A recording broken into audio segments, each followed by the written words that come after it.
Welcome to the Baseball Together podcast with your hosts, Blackjack Brad and Briggy Blue Eyes. And now, Baseball Together. Baseball family, welcome to this week's episode of the Baseball Together podcast. I'm Brig. I got the Brad here with me. How are you, Brad? I'm good. How are you, Brig? I'm good. Hey, nice enjoying your hat, holiday, by the way. Oh, hey, thanks. You too. Yeah. Oh, thanks. Quick announcement, housekeeping style. We are available on all the social media platforms, and we appreciate all the likes and follows and comments. Anytime you subscribe, especially on YouTube, it goes a long way to helping us. So thank you for those of you that have, and a little encouragement for those of you who have yet to. Please do. It really does go a long way, and we appreciate it. Another way to support the show is on Patreon. You can find us at patreon.com/ or search Baseball Together. And there are a number of tiers of support, specifically 5 of them. Anything from $1 a month all the way up to a ridiculous $500 a month that Brad has used to promise all sorts of things that I am said to deliver. So, if you want to know what those are, go check them out, give yourself a giggle, and then for as little as $1 a month, you can really go full tilt boogie helping us. And there are perks and offerings for everybody, regardless of the tier of support. So go to Patreon, and yeah, if you can, we'd appreciate it. All right. Last thing is that, no, let's skip it. Okay, here's the first thing that we want to get into. Okay? Forget about it. First thing I want to talk about today is that our Utah Valley Wolverines won the WAC tournament this weekend. Brad and I are both alumni of Utah Valley University, and their baseball team will advance in the college playoffs. Right now, they are WAC champions. It is fantastic. That's right. Brad was there. I was there. I was there on Friday. I got there a little late for the semifinal game. I was actually shocked that I made it because I had to work a little bit in the morning, and then I was like, oh, college baseball games last like 4 hours. I got all kinds of time to get there. And then as I was getting ready to leave, I was like, this game's in the 5th inning. I had to drive clear across town to get there, and I was worried I wasn't going to make it because it was going at a torrential pace. Because guess what, Brig? They threw the first no-hitter, as a combined no-hitter, in WAC tournament history. And I got to be there for the last like 3 innings for it. It was really cool. They kind of poured it on in the 8th, and they almost run-ruled the number 1 seed, by the way, Sacramento State.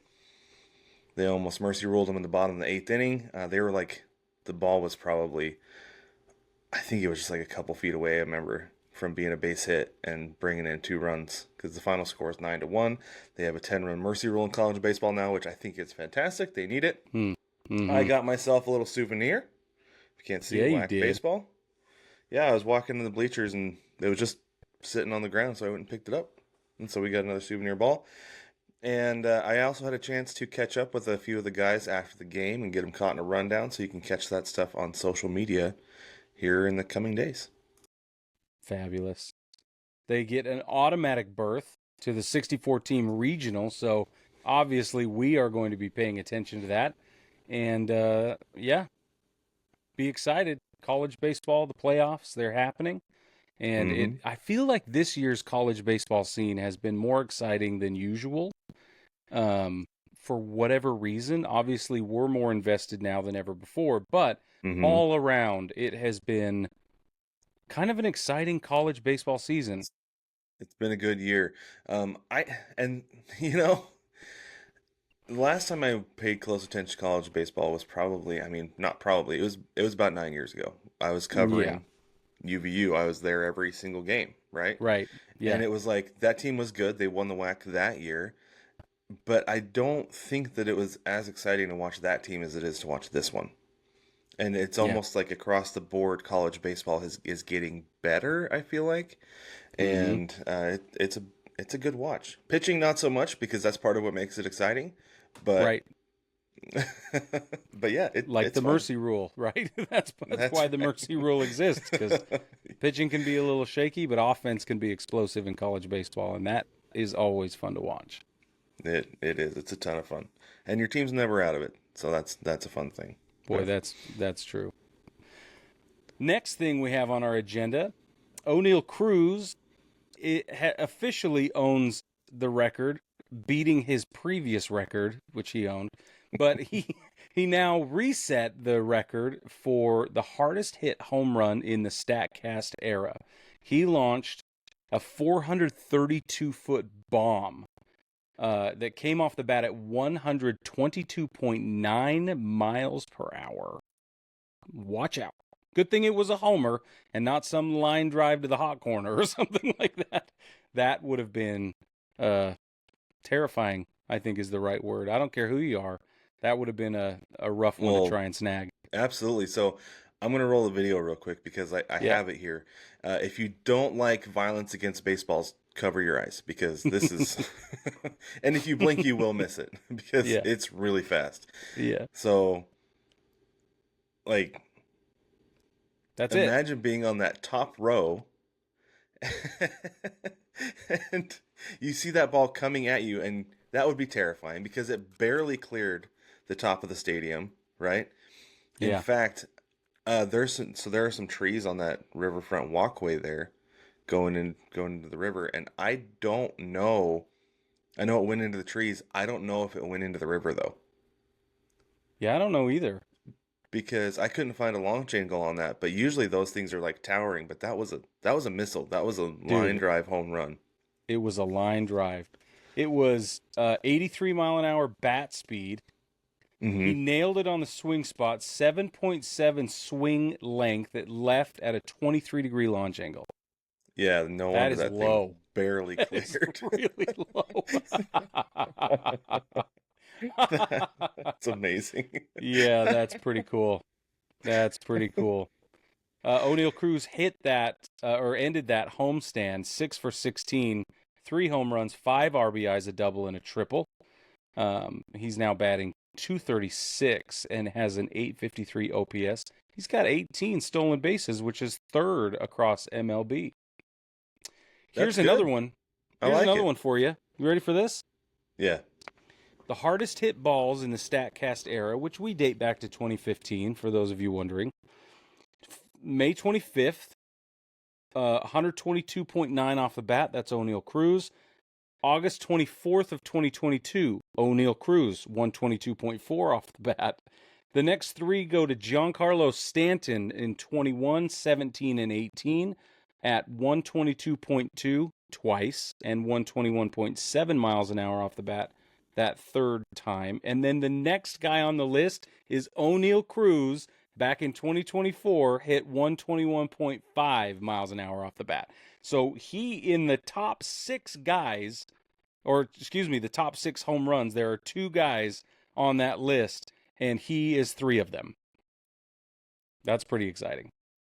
So there is a common theme between those 2 guys. Actually, there are several common themes between those 2 guys. Yeah. So Giancarlo Stanton is 6'6", 245, and built like a Greek god. Okay? Yes. Mm-hmm.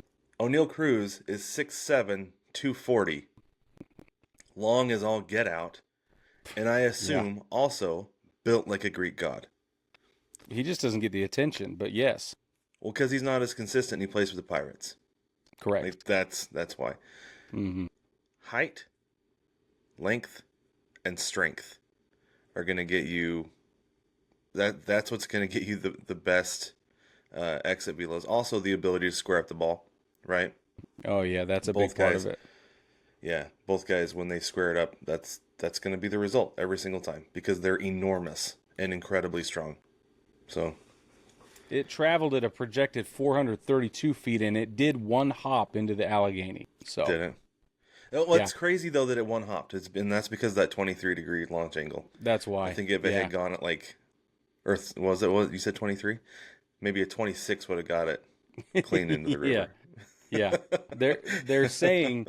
So I was trying to see how fast it took the ball to get out. They do not have that stat. I wish they did, but according to the report that I'm reading, which is by Will Aldrich for MLB that he didn't even get out of the box before it was gone. Now, he pimped it a little bit. He kind of did a much, pirouette. though. It wasn't much. It was enough, but he didn't even leave the box before that ball got out. So, if he had tried to run to first, which there's no reason to on a ball you hit like that, no, I don't know that he would have been more than a step out of the box before it cleared. Yeah. Anyway. Yeah. Maybe a step and a half, maybe. Yeah. Yeah. Yeah, it was pretty impressive, like you said. It didn't take any time at all. It's wild, man. Good for Oneil Cruz. Let's hope he can stay healthy, and if he ends up on a different team one day, that would be terrific for him. But you know what's funny? Sorry, Pirates fans. So I love, one of the things I love about playing MLB The Show is seeing the trades that happen. Mm. And in my little Road to the Show universe, he plays for the Angels now. And the Really? Angels are really, really, really good. They have Oneil Cruz, Kyle Tucker, and I think they have Stanton too. Like, they're loaded. Oh, good old video games. It's so fun. Can always rely on a video game. That's right. All right, let's move on. Tarik Skubal, he threw a complete game shutout. He gave up 2 hits and 94 pitches. For those of you that are wondering, is there a term, is there a word maybe for throwing a complete game in under 100 pitches?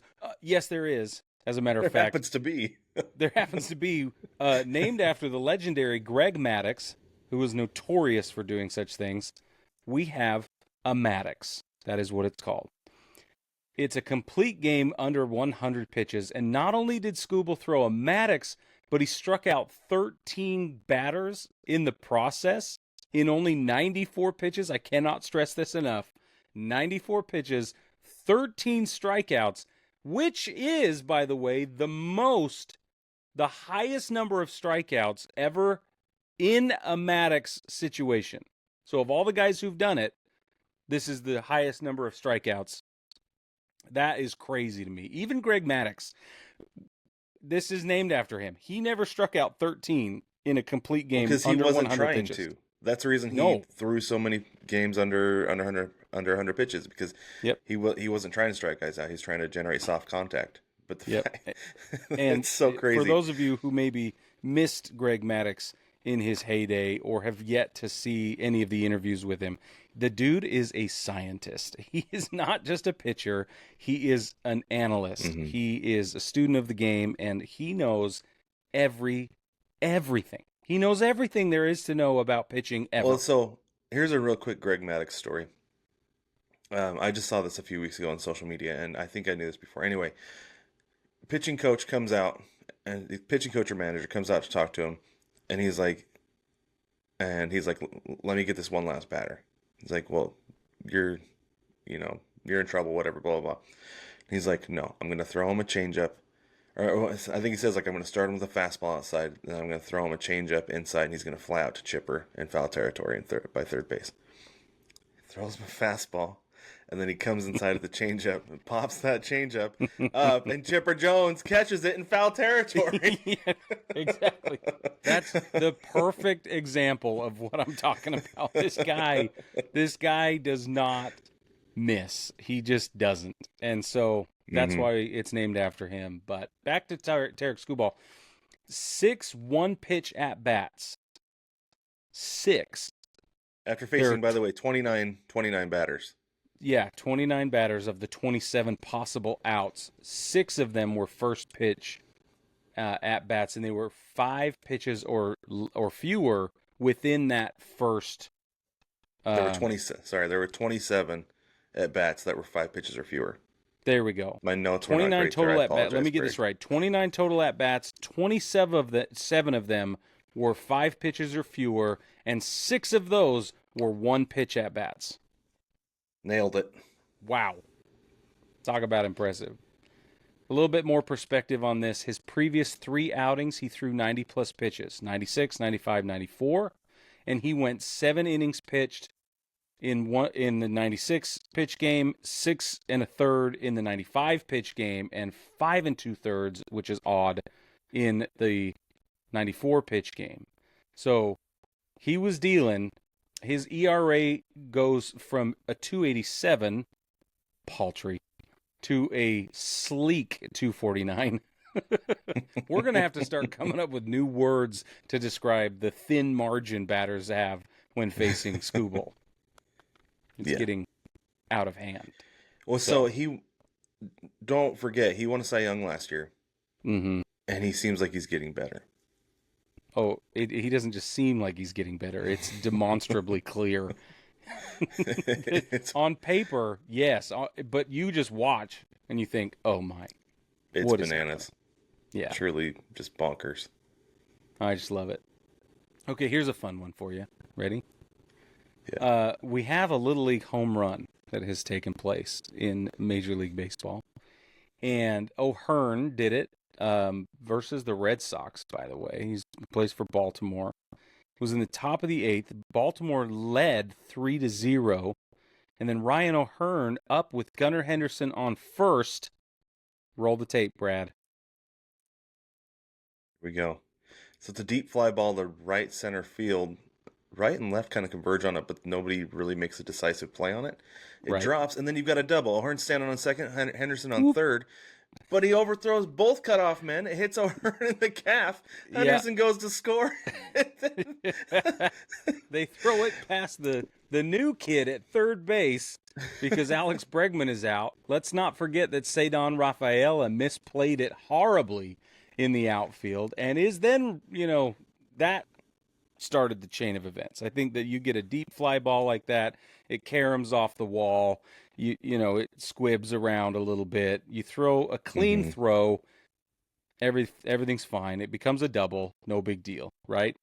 But you just eat that. Like, I don't know why they even tried to make that play at third because it was overthrown. Who was playing second base for I believe that was Christian Campbell playing second base for the Red Sox. He overthrows at third base, and it's not like it just went and bounced off the wall. They couldn't get to it. No, it hopped and it hit the netting, which is out of play. So then Ryan O'Hearn is automatically awarded home plate. Bingo. Like, dude, sometimes you just got to eat it. And 9 times out of 10, you look at those Little League home runs and you're like, if somebody had just held the ball when they were supposed to, they would have been fine. Kind of like you teach your kids in Little League baseball and rec ball. Like we used to yell. We used to like it was our first 2 practices. Like the kid would come up and like go and throw on, and my buddy and I are coaching, and we're yelling, "Eat it, eat it!" And he throws it anyway. And I look at him, and I was like, "I don't know if they know what that means." And he's like, "Hey, do you guys know what eat it means?" We're like, "No, like it means hold it. Don't throw the ball." So then from then on, we're yelling, "Eat it!" And they look at us like, "Yes." Thank you. Good. I'm glad they finally figured it out. So congratulations to Ryan O'Hearn and the Baltimore Orioles, who essentially needed at least one highlight this season. They needed at least one. Yeah. They got at least there one. It is. Yeah, that might be it, depending on how things go. God, the O's are having a rough one. It's really a shame. Moving down to Atlanta, Ronald Acuna Jr. Boy, is he back. He announced himself with a bang in his MLB debut. He hasn't seen a pitch in 362 days before this moment. That's when he tore his ACL, by the way, in 2023.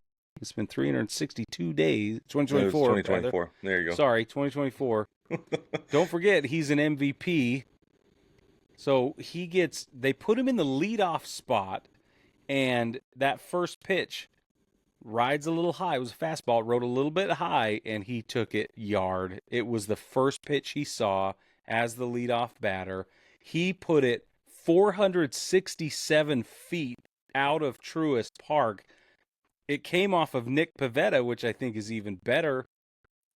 And and then if that wasn't enough for you, he goes 2 for 4 that day. And if that wasn't enough for you, the very next day in the 6th inning, he hit another bomb off Alec Jacob. This one going 427 feet. Ronald Acuna Jr. appears to have returned, Brad. He is so Not a back. moment too soon. He's going to try to put this team on his back and get them to the playoffs by himself. He is. And, he and Chris Sale, they're going to do it. They're going to try and do it. And so here's my thing. This is my question. We're going to talk about this a little bit more in a little bit. But, like, Brig, if Acuna comes back, the Braves suddenly start winning, and they were to get back and somehow make the playoffs in a league where you might have to win 95 to be the 6th wild card team. No, seriously. If this team goes on an absolute tear in the second half, how do you not give him the MVP? Oh, it would be astonishing. Because he's going to put up astronomical numbers for them to get there if that's what happens. Yeah. It would have to be otherworldly. And so that's the path for the Braves to get to the playoffs is Acuna puts up an MVP season starting with Memorial Day weekend. That would just be insane. Can you imagine? We're all going to be tearing our hair out trying to see if this is going to happen. Would be an all-timer. I'm watching the Braves the rest of the year for this reason. Yep, I agree with you. But I will say the first moment he gets cold, I will be out. I'll be like, oh, okay, and then it's over. Yeah. So if he goes on a cold streak, and then it won't matter. He's gonna have to stay pretty consistent. He doesn't have to be hot. He doesn't have to be electric every single day, but he has to be consistent for that to happen. Mm-hmm. Yeah, exactly right. And the fact that we've seen him as a guy who can do that, I don't know how that'll hold up with the knee, right? Because it's been a year, and he's been probably mentally preparing for these at bats for a while. Oh yeah, I'm sure that's the kind of thing he does. And it'll be interesting to see what happens in a couple weeks, couple months. But I don't know, something to keep an eye on because it's going to be really interesting. I agree. It's going to be really interesting. Last thing,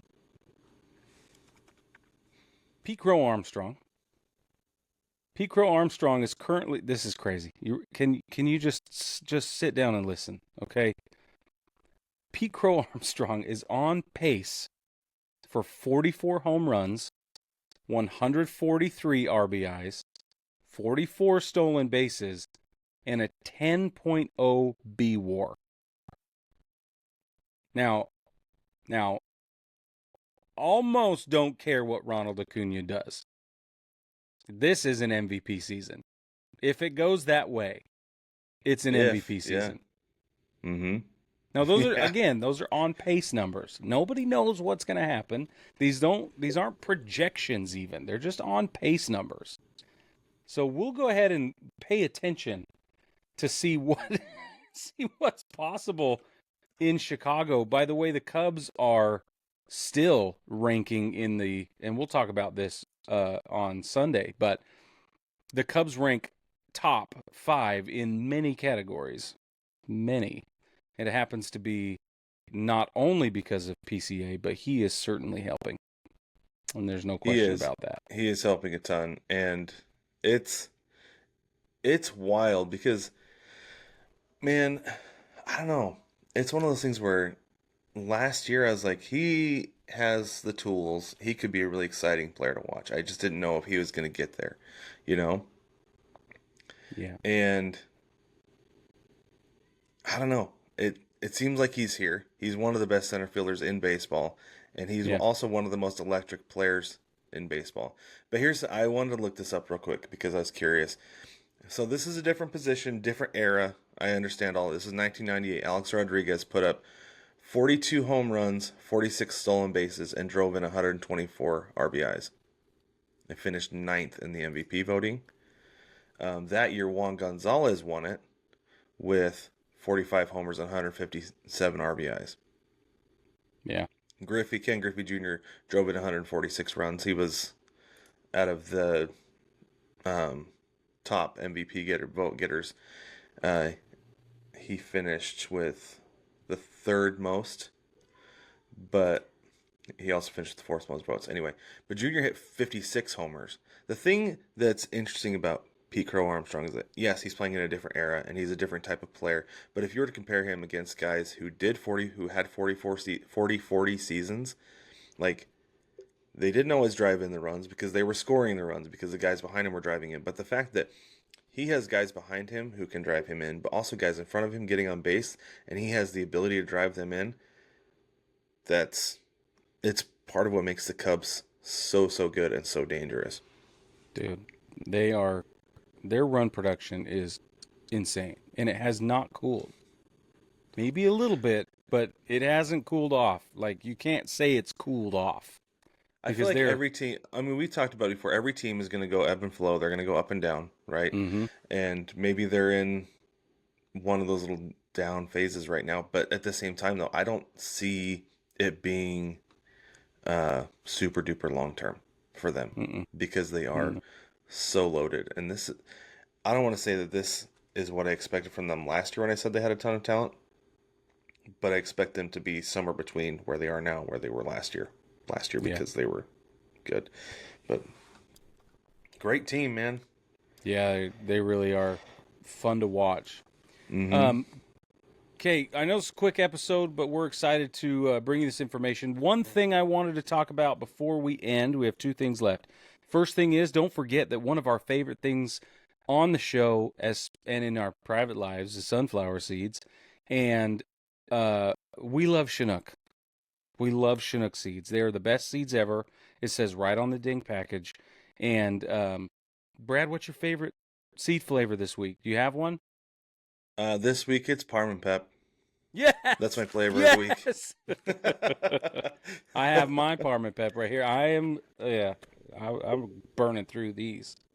Anyway, so Brad and I agree this week's Parma Pep is flavor of the week. Mine's always Parma Pep, and I like them all, but nothing beats that Parma Pep for me. So because we love them so much, and we say this all the time, we reached out to them.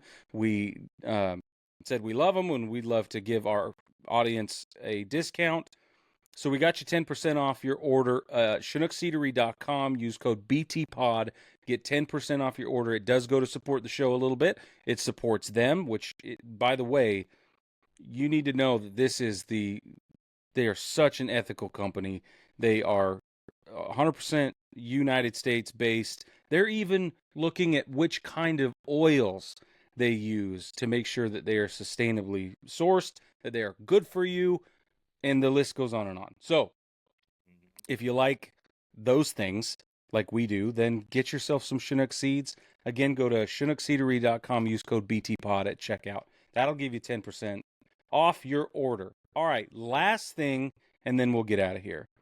Today in baseball history, May 27th, 1981, on a slow roller up the third baseline, Seattle's Lenny Randle fell to his stomach and began blowing on the ball until it would go past the foul line, the third baseline. He was blowing it foul. So the call was originally foul, but then it was reversed, and that awarded Amos Otis with a single.